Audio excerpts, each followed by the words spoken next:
तारा भोजन का अर्थ है तारा देखकर भोजन करना, अर्थात सूर्य निकलने से छिपने तक का उपवास रखना।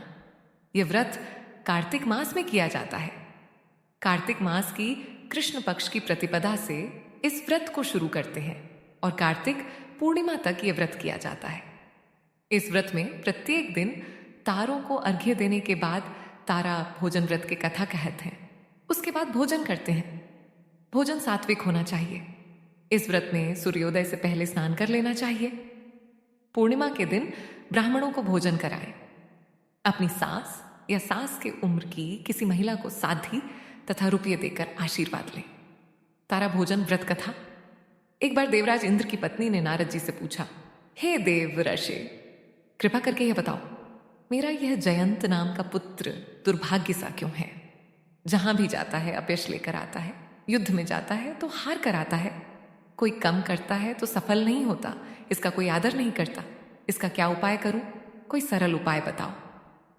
इंद्राणी की बात सुनकर नारद जी बोले, हे इंद्राणी, मैंने आपके पुत्र की जन्म कुंडली देखी है, इसकी हस्तरेखा भी देखी है। इसकी कुंडली में सूर्य चंद्र नीच है, काल सर्प योग भी है, मंगलीक है, गंडमूल योग भी है।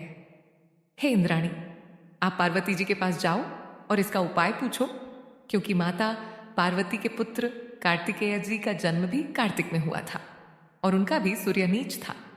पार्वती ने भी उपाय किए थे। नारद जी इतना कहकर वहां से चले गए।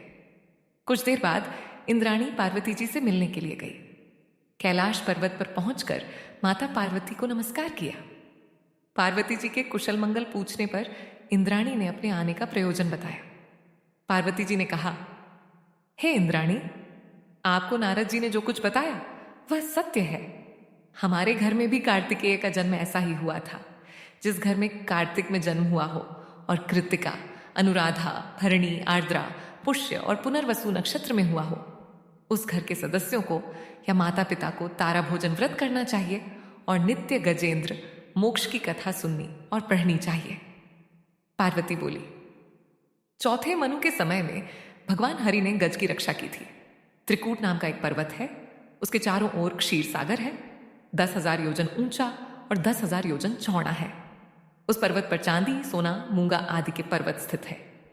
उस पर्वत पर फल, फूल, पेड़, बेल, हरी हरी घास सदा रहती है। कोयल, तोता, बगुले, हंस, सारस आदि पक्षी रहते हैं। जगह जगह पर नदी, तालाब, झील है। वहीं पर गुफा में अरषि मुनि तपस्वी तप करते हैं एवं आनंद से रहते हैं। उस वन में हाथियों का झुंड रहता था। एक दिन तालाब में हाथियों का झुंड पानी पीने गया। पहले पानी पिया, फिर नहाने लगा। इस समूह का स्वामी बद्दा बलशाली और निडर था। वह नहाने लगा और सूंड से पानी उछालने लगा। उसी तालाब में हूहू नाम का एक मगरमच्छ भी रहता था। मगरमच्छ को ग्राह भी कहा जाता है और हाथी को गज। मगरमच्छ ने हाथी के पैर को मुंह में दबोच लिया और गहरे पानी में खींचकर ले गया। मगरमच्छ और हाथी दोनों ही बड़े बलशाली थे। हथनियों और हाथी के बच्चों ने हाथी को बचाने की बहुत कोशिश की, लेकिन सफल न हो सके। कभी हाथी थोड़ा बाहर आ जाता तो कभी मगरमच्छ उसे पानी के अंदर खींच लेता। इस तरह से 1000 वर्ष तक गज और ग्राह की लड़ाई चलती रही। पानी में होने के कारण गज कमजोर पड़ने लगा और जल उसके सूंड भर से ऊपर हो गया। तब हाथी को समझ में आ गया कि अब वह नहीं बच सकता। उसने अपने सूंड को ऊपर उठाकर भगवान को पुकारा। भगवान माधव अपने भक्त की विनती को सुनकर तुरंत वहां पर प्रकट हुए और चक्र से ग्राह के मस्तक को काट दिया। तारा भोजन की कथा। एक राजा की लड़की तारा भोजन करती थी। उसने अपने पिताजी से कहा, पिताजी, मुझे 9 लाख तारे बनवा दो, मैं दान करूंगी। राजा ने सुनार को बुलाया और कहा कि मेरी बेटी तारा भोजन करती है, तुम 9 लाख तारे बना दो। सुनार सूखने लगा। सुनार की पत्नी ने पूछा कि तुम उदास क्यों रहते हो? उसने कहा, राजा ने 9 लाख तारे बनाने के लिए कहा है, मैं कैसे बनाऊं? मुझे तारे बनाने नहीं आते। राजा जी की बात है, काम नहीं होने पर मुझे सजा देंगे। सुनार की पत्नी ने कहा, इसमें परेशान होने की क्या बात है? गोल सा पतरा काट के कलियां काट देना, राजा ले जाएगा। सुनार ने ऐसा ही किया। राजा ले गया। राजा की लड़की ने 9 लाख तारे और बहुत सा दान दिया। भगवान का सिंहासन डोलने लगा। भगवान ने कहा, देखो मेरे नेम व्रत पर कौन है।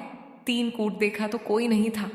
चौथे कूट देखा कि राजा की लड़की तारा भोजन कर रही है। भगवान ने कहा, उसे ले आओ, उसने व्रत किए हैं। भगवान के दूतों ने राजा की लड़की के पास जाकर कहा, चलो तुम्हें भगवान ने बुलाया है। उसने कहा, मैं ऐसे नहीं जाऊंगी। मैं तो सारी प्रजा को, उस सुनार को जिसने मेरे लिए तारे बनाए, जिसने कहानी सुनी, सबको ले जाऊंगी। दूत उसके लिए बड़ा विमान लाए कि चलो। वह कहने लगी, हाँ चलो, अब मैं चलूंगी। सब विमान में बैठकर जाने लगे। रास्ते में उसे अभिमान हो गया कि मैं तारा भोजन का व्रत नहीं करती तो सबको स्वर्ग कैसे मिलता।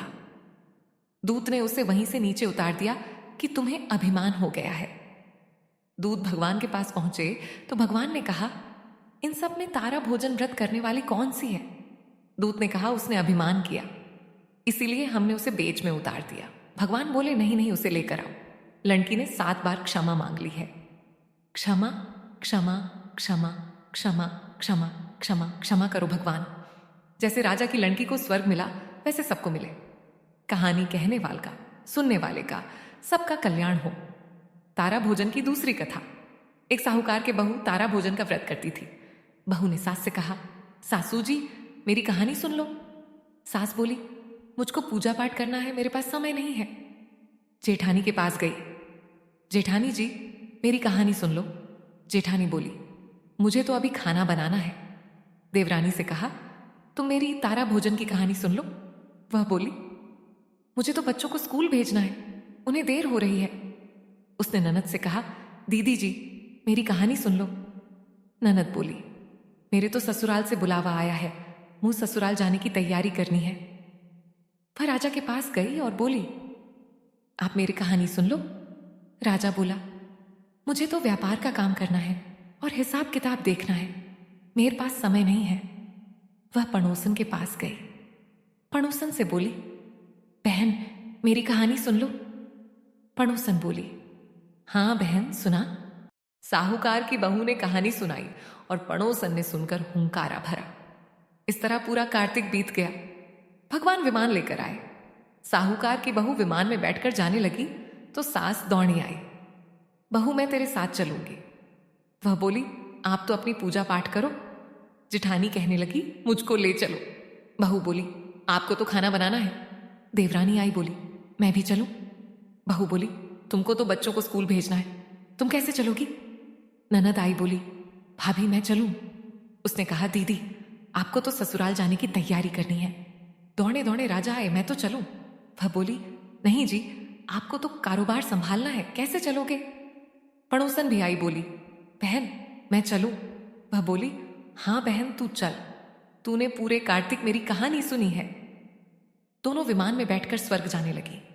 रास्ते में बहू को अभिमान हो गया कि मैंने तो कहानी कहीं व्रत किया, लेकिन पड़ोसन ने तो केवल कहानी सुनी, मेरे कारण इसे स्वर्ग मिला। भगवान ने उसे वहीं विमान से नीचे फेंक दिया। वह पूछने लगी, भगवान मेरा अपराध क्या है? भगवान ने कहा, तूने अभिमान किया है, अब फिर से 3 साल तक तारा भोजन का व्रत कर, तब तुझे स्वर्ग मिलेगा।